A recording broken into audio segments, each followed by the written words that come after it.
ರಾಮಲಲ್ಲಾ ಮೂರ್ತಿಯ ಬಗ್ಗೆ ಸೂರ್ಯಪ್ರಕಾಶ್ ಪೂರ್ಣ ವಿವರಣೆ ಕೊಟ್ಟಿದ್ದಾರೆ.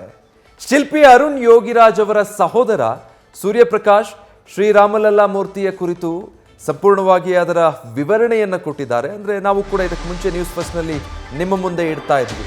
ಆ ಕೆತ್ತನೆಯಲ್ಲಿರುವಂತಹ ಅಷ್ಟು ಸೂಕ್ಷ್ಮತೆಗಳಿಗೆ ಸಂಬಂಧಪಟ್ಟ ಹಾಗೆ ರಾಮಲಲ್ಲಾ ಮೂರ್ತಿಯನ್ನ ಯಾವ ರೀತಿ ಈ ಕೃಷ್ಣ ಶಿಲೆಯಲ್ಲಿ ಅರಳಿಸಿದ್ದಾರೆ, ಅಲ್ಲಿರುವಂತಹ ಸೂಕ್ಷ್ಮವಾಗಿರುವಂತಹ ವಿವರಗಳೇನು, ಈ ಎಲ್ಲ ವಿಚಾರಗಳಿಗೆ ಸಂಬಂಧಪಟ್ಟ ಹಾಗೆ ನ್ಯೂಸ್ ಫಸ್ಟ್ ಜೊತೆ ಸೂರ್ಯಪ್ರಕಾಶ್ ಎಕ್ಸ್ಕ್ಲೂಸಿವ್ ಆಗಿ ಮಾತನಾಡಿದ್ದಾರೆ.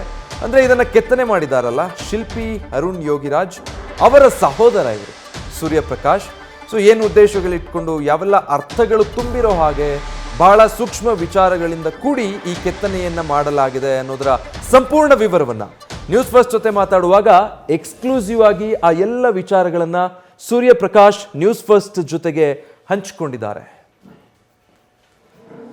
ಇನ್ನು ಶಿಲ್ಪಿ ಅರುಣ್ ಯೋಗಿರಾಜ್ ಸಹೋದರ ಸೂರ್ಯಪ್ರಕಾಶ್ ಜೊತೆ ನಮ್ಮ ಪ್ರತಿನಿಧಿ ರವಿ ಪಾಂಡೂಪುರ ಇದೇ ವಿಚಾರಕ್ಕೆ ಸಂಬಂಧಪಟ್ಟ ಹಾಗೆ ಮಾತಾಡಿಸಿದ್ದಾರೆ. ಏನೆಲ್ಲ ಹೇಳಿದ್ದಾರೆ ಸೂರ್ಯಪ್ರಕಾಶ್ ನೋಡೋಣ. ಜನವರಿ 22ರಂದು ಅಯೋಧ್ಯೆಯಲ್ಲಿ ಶ್ರೀರಾಮ ಮೂರ್ತಿಯ ಪ್ರಾಣ ಪ್ರತಿಷ್ಠಾಪನೆ ಆಗ್ತಿದೆ.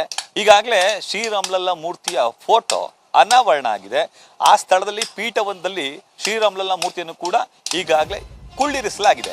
ಇನ್ನು ಈ ಶ್ರೀರಾಮಲಲ್ಲಾ ಮೂರ್ತಿಯ ಸುತ್ತಲೂ ಕೂಡ ಪ್ರಭಾವಳಿಯನ್ನ ನಿರ್ಮಾಣ ಮಾಡಲಾಗಿದೆ. ಇನ್ನು ಶ್ರೀರಾಮಲಲ್ಲಾ ಮೂರ್ತಿ 5 ವರ್ಷದ ಬಾಲಕನಂತೆ ಕಂಡು ಬರ್ತಿದೆ. ಇನ್ನು ಈ ಮೂರ್ತಿಯ ವಿಶೇಷತೆ ಕುರಿತಂತೆ ಮಾತಾಡಲಿಕ್ಕೆ ಶಿಲ್ಪಿ ಅರುಣ್ ಯೋಗಿರಾಜ್ ಅವರ ಅಣ್ಣ ಸೂರ್ಯಪ್ರಕಾಶ್ ಅವರು ನಮ್ಮ ಜೊತೆ ಇದ್ದಾರೆ. ಅವ್ರನ್ನ ಮಾತಾಡ್ತಾ ಹೋಗ್ತೀನಿ.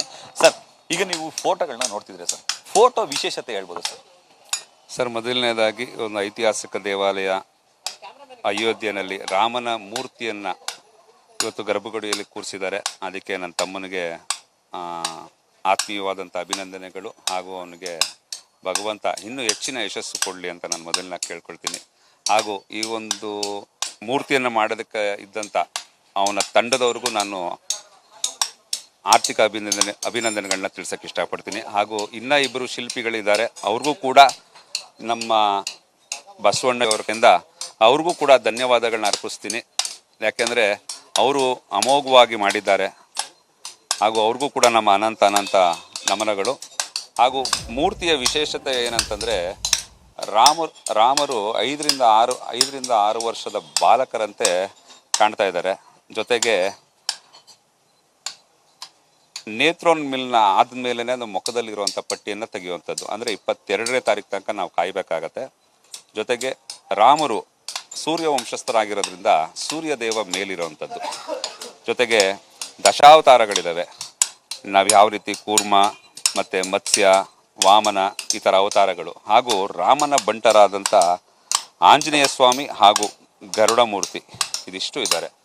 ಇನ್ನು ಸರ್, ಇದಕ್ಕಿಂತ ನಾನು ಹೆಚ್ಚಿಗೆ ಏನು ಈ ಮೂರ್ತಿ ವಿಶೇಷತೆ ಹೇಳೋದಾದ್ರೆ ಸರ್, ಮೂರ್ತಿಯು 5ರಿಂದ 6 ವರ್ಷ ಬಾಲಕ ಯಾವ ರೀತಿ ಒಂದು ಕಂಡು ಬರ್ತಾರೆ, ಅದೇ ರೀತಿ ಅಷ್ಟೇ ಒಂದು ಸೌಮ್ಯ ಸ್ವಭಾವದಲ್ಲಿ, ಹಾಗೂ ಆ ಪಾದಾರವಿಂದಗಳನ್ನ ನಾವು ಕಾಣ್ತಾ ಇದ್ರೆ ನಿಜವಾದಂಥ ಒಂದು ಮಗು ಅಲ್ಲೇ ನಿಂತಿದೆ ಅನ್ನೋಂಗಿದೆ. ಆ ಕಮಲದ ಮೇಲೆ ತುಂಬ ಅದ್ಭುತವಾಗಿ ಬಂದಿದೆ ಅಂತ ಹೇಳಕ್ಕೆ ಇಷ್ಟಪಡ್ತೀನಿ. ಈಗ ಬಲಭಾಗದಲ್ಲಿ ಆಂಜನೇಯ ಸ್ವಾಮಿ ಇರ್ಲಿಕ್ಕೆ ಕಾರಣ ಏನು ಸರ್?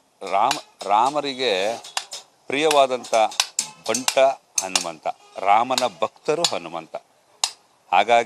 ಹಾಗಾಗಿ ಇದನ್ನ ಮಾಡಿದ್ದಾರೆ ಅಂತ ನಮ್ಮ ಒಂದು ವಿಚಾರ. ಇನ್ನು ಹೆಚ್ಚಿನ ಮಾಹಿತಿ ನನ್ನ ತಮ್ಮ ಅರುಣ್ ಬಂದ ಮೇಲೆ ಇದು ವಿಚಾರಗಳನ್ನ ಕೇಳಬೇಕು. ಯಾಕೆ ಅಂತಂದರೆ ಕೆಲವು ವಿಚಾರಗಳು ಅವನ ಹತ್ರನೂ ಕೂಡ ಬೇಕಾದಷ್ಟು ವಿಚಾರಗಳಿರ್ತದೆ. ಸರ್, ಅಲ್ಲಿ ಎಡಭಾಗದಲ್ಲಿ ಗರುಡೇಶ್ವರನ ಮೂರ್ತಿ ಇದೆ ಸರ್.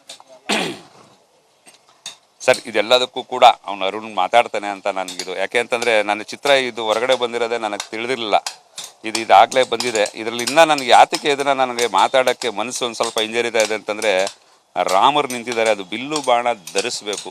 ಬಿಲ್ಲು ಬಾಣ ದಾರಿಯಾಗಿ ನಿಂತಾಗಲೇ ರಾಮರು. ಇದೊಂದು ಅಲ್ಲಿ ವಿಶೇಷತೆ, ಒಂದು ಅಂಶ ಮುಖ್ಯವಾಗಿ ಗಮನಿಸಬೇಕಾಗಿರೋದು.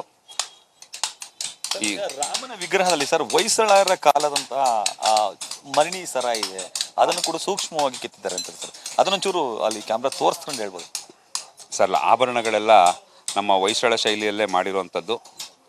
ಜೊತೆಗೆ ಪ್ರಭಾವಳಿಯಲ್ಲಿ ಸುಂದರವಾದಂಥ ಕೆತ್ತನೆಗಳು ಮೂಡಿಬಂದಿದೆ. ಸರ್, ಈಗ ಈ ಪ್ರಭಾವಳಿಯಲ್ಲಿ 10 ಅವತಾರಗಳು, ದಶಾವತಾರಗಳನ್ನ ಇದೆ ಸರ್.